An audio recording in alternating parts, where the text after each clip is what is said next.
Hey there, Dan Martell here, serial entrepreneur, investor, and creator of SaaS Academy. In this video, I'm gonna share with you how to navigate an enterprise deal. If you're trying to work on that, I'm gonna lay down the framework, and be sure to stay to the end where I'm gonna share an exclusive resource called the Rocket Demo Builder to help you actually do your product demos to close deals twice as fast and get them way bigger.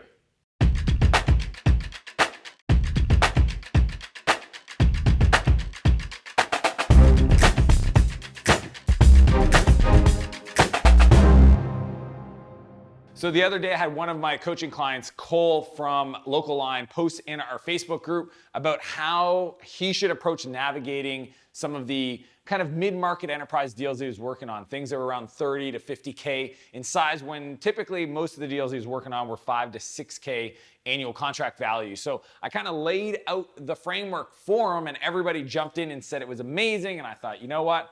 I got to shoot a video on this for my crew.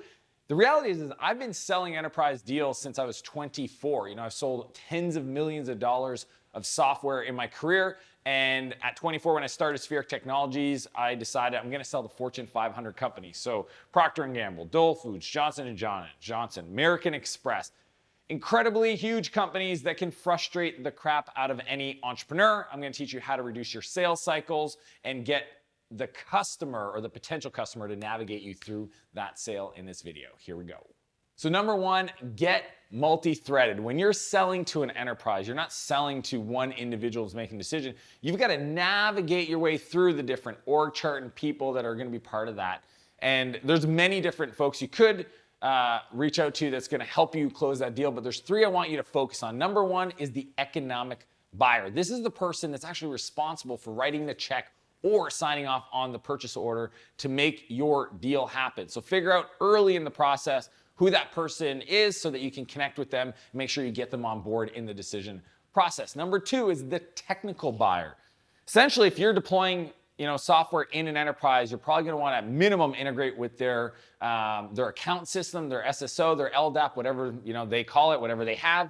And somebody technically is also going to want to know how secure you are, what's your development process. I mean, are you even solvent as a startup? Maybe you're just getting going. They don't want to be on the receiving end of somebody that built all this technology, only find out that it gets hacked or it doesn't last forever. And then the third person, and why you got to get multi-threaded through the org chart, is the champion. This person, sometimes called the coach, they're gonna actually coach you through the process to buy. They're gonna be back channeling with you. The good ones are back channeling, letting you know what the internal meetings, the consensus was, potentially the other competitors in the evaluation process, and help you navigate that sale. So number one, you gotta get multi-threaded in your approach to the deal. You gotta talk to multiple people involved, but focus on those three.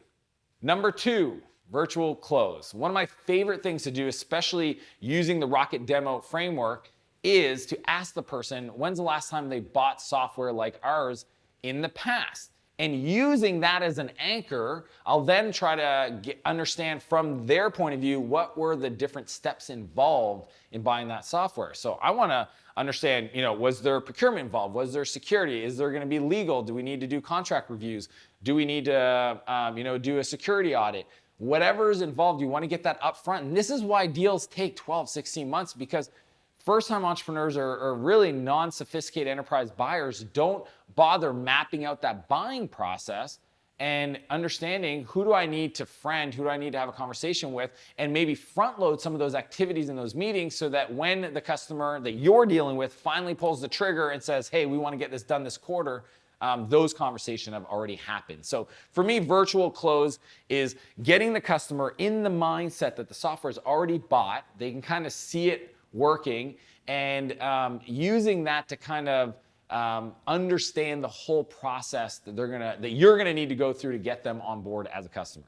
Number three, move metric. Here's what I've learned, especially at the enterprise level, is they're not buying software to just help make things better. They need to peg your product to some key internal metric that they have on their strategic roadmap to improve in that quarter or that year.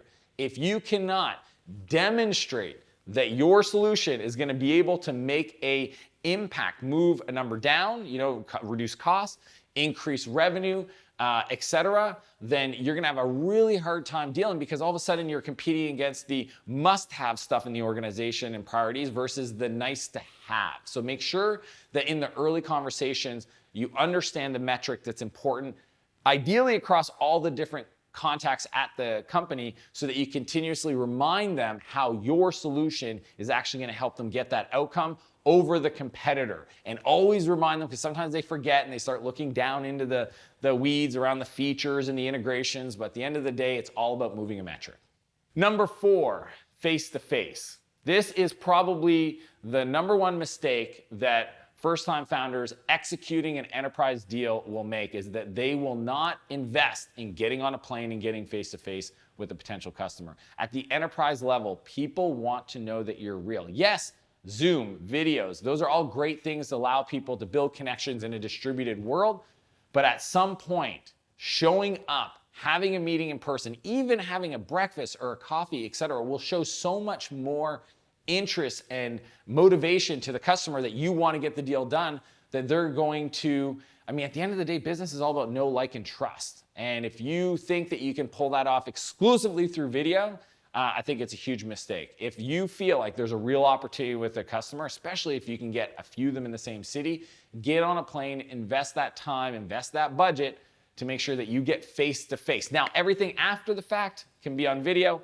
but in that moment, you want to make sure that you build. There's something that happens when you connect with somebody, biologically speaking, in a room, face-to-face, pressing hands, shaking, doing a good handshake, looking them in the eyes, explaining them your passion for your product, but you want to make sure that you do that early in the buying process, and then you can use the video to keep that going.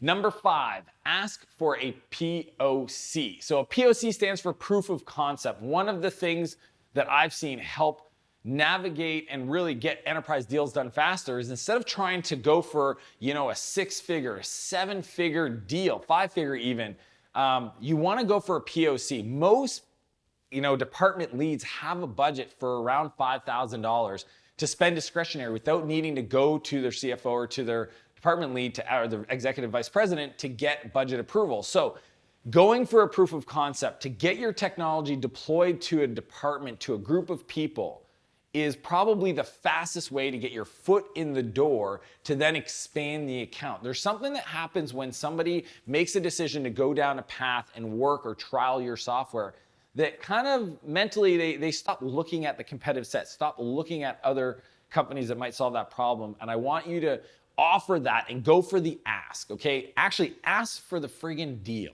I don't know why, but some people are just like, they don't want to scare the customer. They don't want to, cause the person to say no. I don't want to hear no, but they avoid going for the ask. For me, it's like, what are we doing next? What's next steps? Are you ready to move forward? When can we get this started? Who do you think should be part of that POC? Here's how the price point works. We're going to do this. We can process it on your corporate credit card. And then in the future, we can renegotiate a larger deployment. And here's how that will look. When do you want to get started? Go for the ask.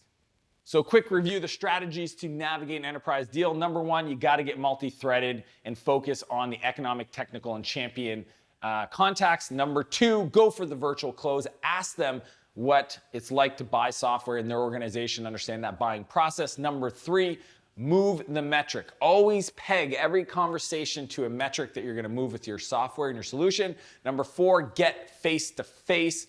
Number 5, ask for the sale or the POC, proof of concept, lower price point. It'll be easier for you. As I mentioned earlier, I want to share with you an exclusive resource called the Rocket Demo Builder. It's my 9-box model that's going to allow you to close deals twice as fast and get more deals done. So you can click the link below to download your copy of the Rocket Demo Framework. And if you like this video, be sure to smash the like button, subscribe to my channel. If there's anybody that you care about that you think this video could share, feel free to share it with them directly. And as per usual, I want to challenge you to live a bigger life and a bigger business, and I'll see you next Monday. Did you get it? Did that work?